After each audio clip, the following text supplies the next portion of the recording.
दोस्तों अस्सलाम वालेकुम। मैं लियाकत, तुसी वेख रहे हो मेरा यूट्यूब चैनल। जिला गुजरात एक जंगल है पब्बी जिते सीसीडी पुलिस और डाकुओं के माबैन तकरीबन 9 घंटे तवील मुकाबला होया। और इस मुकाबले दे विच कितने डाकू मारे गए और इन्हां डाकुओं का ताल्लुक किहड़े जिले दे नाल है सी और ये कितने मुकदमात दे विच मतलूब है सन। दोस्तों सीसीडी हर जिले दे विच हर तहसील दे विच माशाअल्लाह बड़ी कामयाबियां हासिल कर रही है। और ये जी कामयाबी हासिल की है गुजरात दे विच फैसल हंज दा जिहड़ा मुकाबला होया सी पुलिस दे नाल, उस तो बाद ये दूसरा बड़ा वड्डा पुलिस का ऑपरेशन आ जिहड़ा तकरीबन तवील 9 घंटे जारी रहा।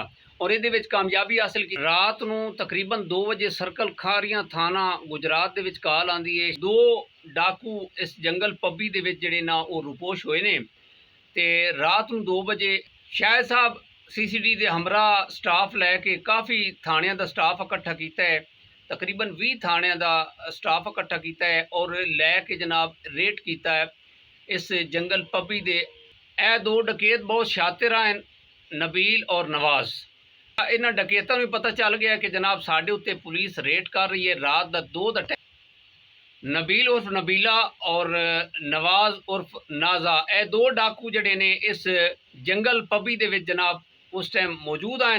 और इन्होंने भी पता चल गया है कि जनाब पुलिस नूं इतला हो गई है और पुलिस जनाब सान पकड़न लई आ रही है। जंगल दे विच बड़े शातिर डाकू हैं और काफ़ी जड़े इन्हां दे अपना ये डाकू काफ़ी शातिर हैं और काफ़ी केसां दे विच मतलूब हैं। जदों इन्होंने पता चलिया कि सीसीडी पुलिस जी है वो स्टाफ लैके नज़दीक आ गई है, सर्च ऑपरेशन कर रही है, सन तलाश कर रही है, इन्होंने जनाब झाड़ियों के विच अग ला के फायरिंग शुरू कर दी। अग लाने का इन्हों का जोड़ा मकसद है सी कि रोशनी आती सी और दूरों पता चलता सी बंदे का कि इत्थे बंदा आ रहा है। रात को 2 बजे फायरिंग शुरू हुई है तो 11 बजे डाकुओं ने सीसीडी का मुकाबला किया है। अच्छा, जदों इन्होंने झाड़ियों अग लाई है, कुदरती अल्लाह ताला की ऐसी करम नवाजी हुई है कि बारिश शुरू हो गई है और बारिश नाल जनाब ना अग बुझ गई है। इस ऑपरेशन के सीसीडी पुलिस को बड़ी प्रॉब्लम आई है, चिक्कड़ हो गया, पैर खुब जाते सी जमीन के विच।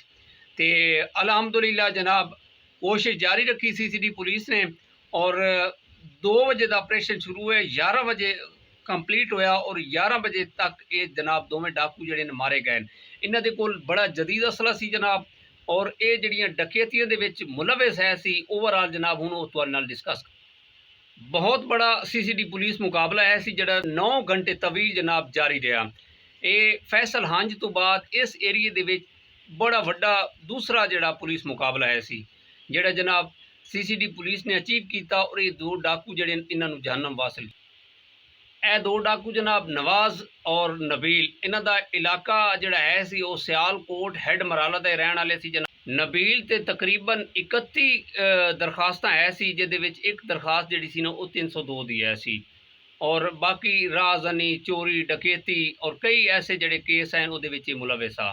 नवाज ते तकरीबन 50 FIR दे विच मतलूब है सी और जिहदे विच जनाब राहज़नी चोरी डकैती मनशियात फिरोशी और दीगर जड़े हैं जराइम दे विच मुलविस है सी।